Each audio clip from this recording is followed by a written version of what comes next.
All right, so here's the deal today. We need to have a very brutal moment of honesty right now.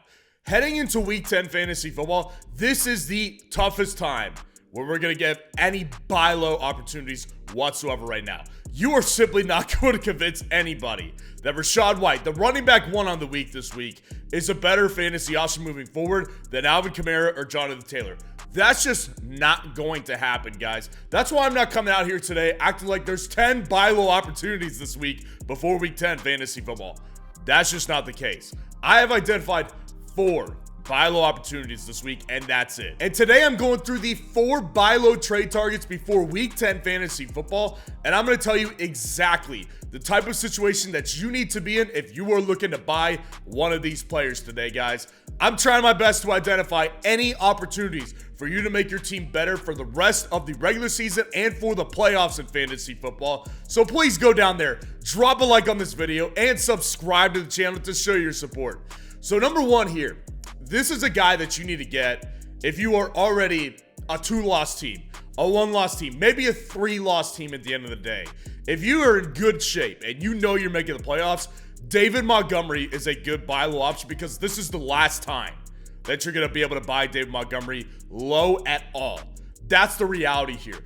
In a couple of videos ago, I went over some really good players for you to target for your fantasy football playoffs. And there were 2 Detroit running backs in there, Jahmyr Gibbs and David Montgomery.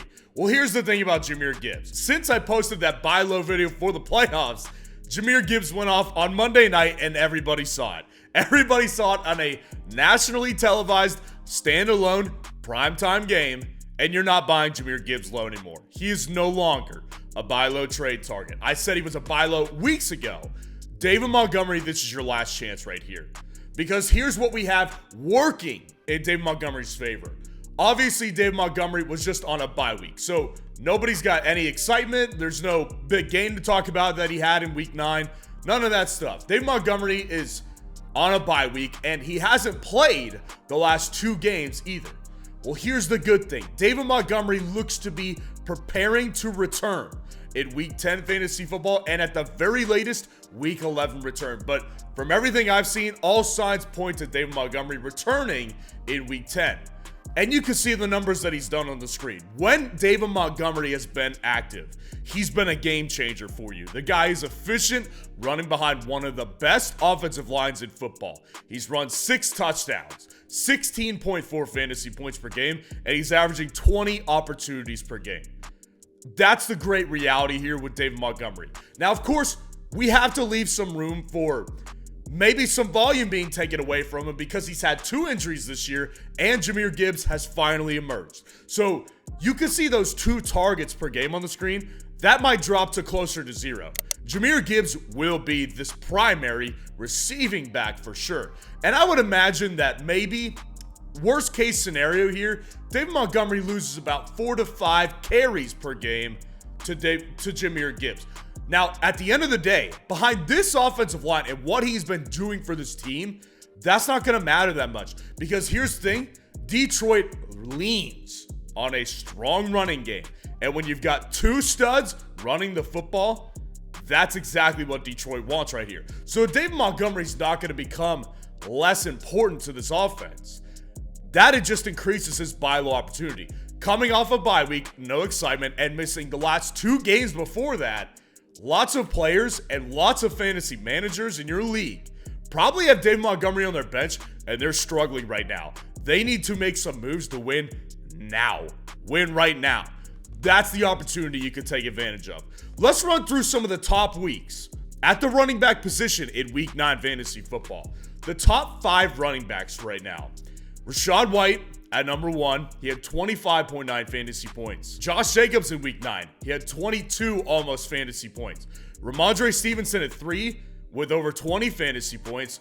Keaton Mitchell, Baltimore Ravens running back, and Derrick Henry at number 5. So here's the thing. I would trade Derrick Henry straight up for David Montgomery. I really, really would.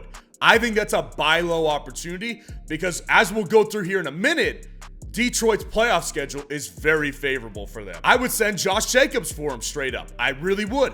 Of course, you're probably not going to be able to send Ramondre or Rachaad White straight up for him. you would need to package one of those guys with a good wide receiver too, somewhere in the range of a Michael Pittman type of guy. But here's why you do it. David Montgomery's playoff schedule, as I discussed in a previous video, he's got to go against Denver in week 15, your first week of your fantasy playoffs, then against Minnesota in Minnesota. That's another great opportunity. And then against Dallas in the championship game. Not a primetime opportunity right there, but this Lions run game is fantastic. You want pieces of it, and this is the last buy low opportunity you'll have to get David Montgomery. Number 2, this is going to ruffle a lot of feathers right now, so we're just going to get it over with.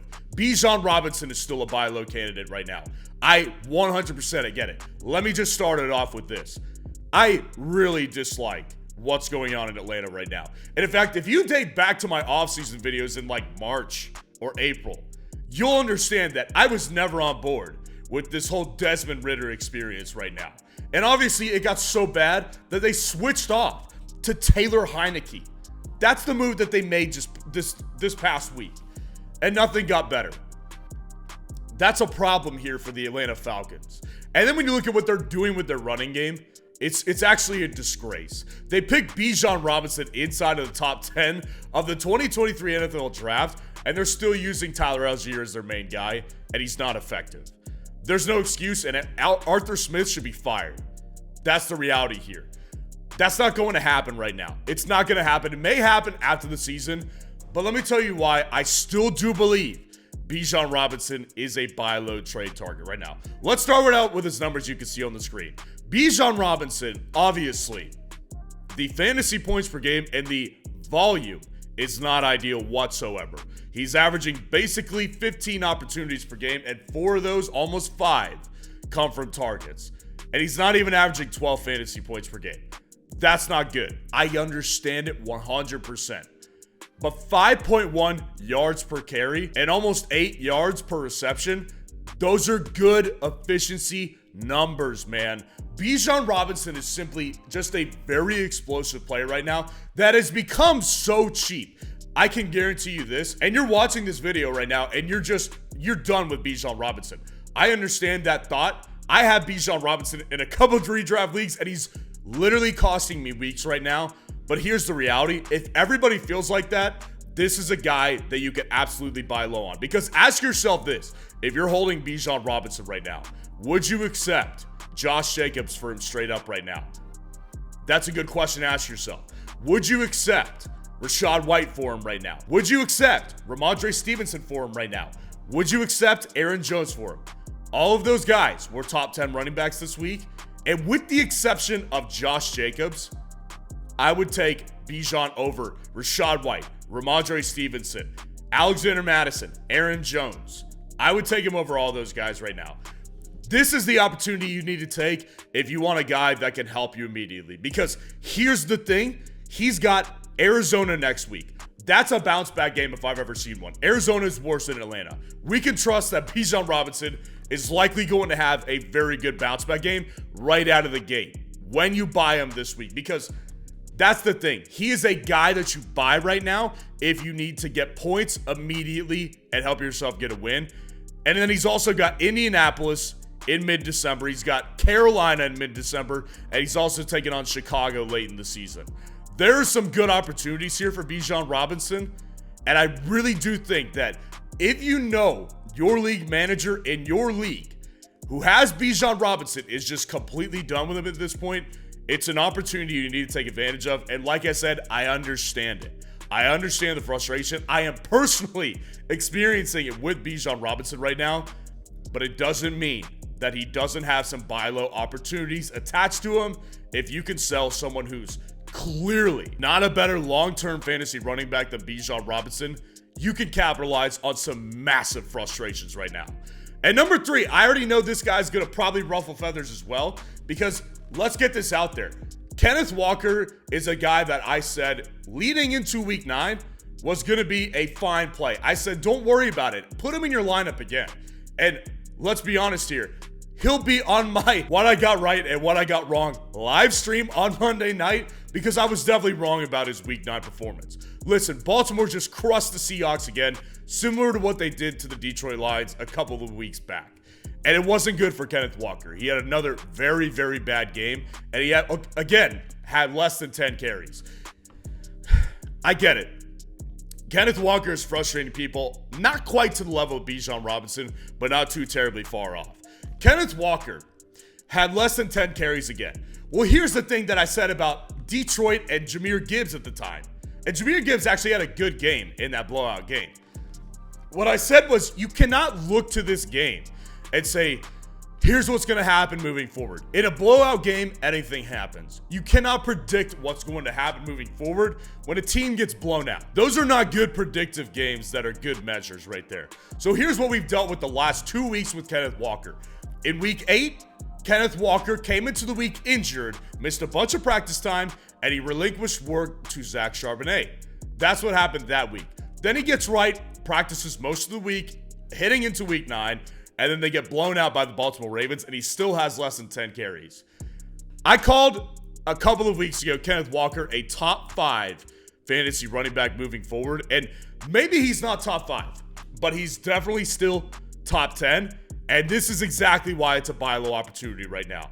Kenneth Walker, I would try to get someone like Aaron Jones on the books for a trade involving Kenneth Walker. Aaron Jones straight up for Kenneth Walker may not be acquirable, but if you packaged Aaron Jones together with a wide receiver in the range of a Deontay Johnson, that's absolutely a deal that you can make happen today. Same thing with Ramondre Stevenson. Same thing with Rachaad White. All coming off big weeks. You can package those guys together with a good wide receiver too, and I would definitely still take Kenneth Walker, because here's what Kenneth Walker's got upcoming. The next 2 weeks, if you need to win immediately, he's going against Washington, and he's going against the Los Angeles Rams the next 2 weeks. He's going to bounce back immediately in the next 2 weeks. This is a buy low opportunity you need to take advantage of right now, because the frustration level with Kenneth Walker is high, and just an overall distrust of his volume is high right now. Sell those types of running backs we were just talking about for a Kenneth Walker opportunity, because I guarantee you Kenneth Walker is going to get back to having the volume, and he's going to be very efficient against those 2 teams specifically in the next 2 weeks to help you win and help you get there to your fantasy playoffs. Jackson Smith-Njigba, the last guy on the list right here. Let me tell you about Jackson Smith-Njigba. For those of you who've been with me since the offseason, you're probably just exhausted at this point with me talking about Jackson Smith-Njigba. Jackson Smith-Njigba is a guy I've been in on since day one. Since literally day one. I've been huge on Jackson Smith-Njigba. And coming out of the bye week, I said, Jackson Smith-Njigba, it's about to be his time. And lo and behold, he's had 3 good weeks straight right in a row. Now, they're not exactly excellent weeks. He's not putting up 25 fantasy points or anything like that. But he's had 2 touchdowns in the last 3 games. And this past week against Baltimore, he was the lone bright spot. We were just talking about Kenneth Walker. Jackson Smith-Njigba was the lone bright spot. But let's take a closer look at what's happening with the target share in Seattle right now. So Jackson Smith-Njigba in week 9 versus the Ravens. 6 receptions for 63 yards and 7 targets. DK Metcalf, 1 reception for 50 yards and 4 targets. Tyler Lockett, 3 receptions for 38 yards and 8 targets. Jackson Smith-Njigba, as I predicted early before the season started, is becoming the best wide receiver in this offense. That's happening right before our very eyes, and do not let it fool you. Now, here's the thing I just discussed with Kenneth Walker. You can't say that a week 9 blowout loss to the Baltimore Ravens is some indicative measure that you can predict in moving forward. I understand that. But when you package that together with his previous 2 weeks, 2 touchdowns over those last 2 weeks, and a total of 18 targets in the past 2 weeks, Jackson Smith-Njigba is not only becoming a very consistent option for Geno Smith, but he's actually quickly becoming one of the only ones, if not the only one, that he can trust on a weekly basis right now. And again, if you want to win moving forward, put this guy in your flex and watch what he does against Washington and Los Angeles in the next 2 weeks.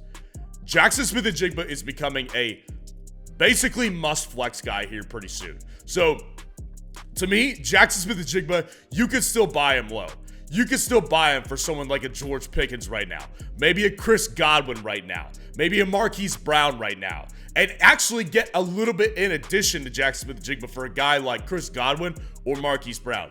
Bottom line is right now, Jackson Smith-Njigba continues to be on the rise, and his biggest game is yet ahead, possibly in these next 2 weeks. So let me know who you are actively trying to trade away and actively targeting before Week 10 fantasy football, and what questions you need answered before Week 10 fantasy football. And coming up later this afternoon on Monday, you're going to see another playoff-related video to prepare for your fantasy football playoffs, so I'll see you in that video.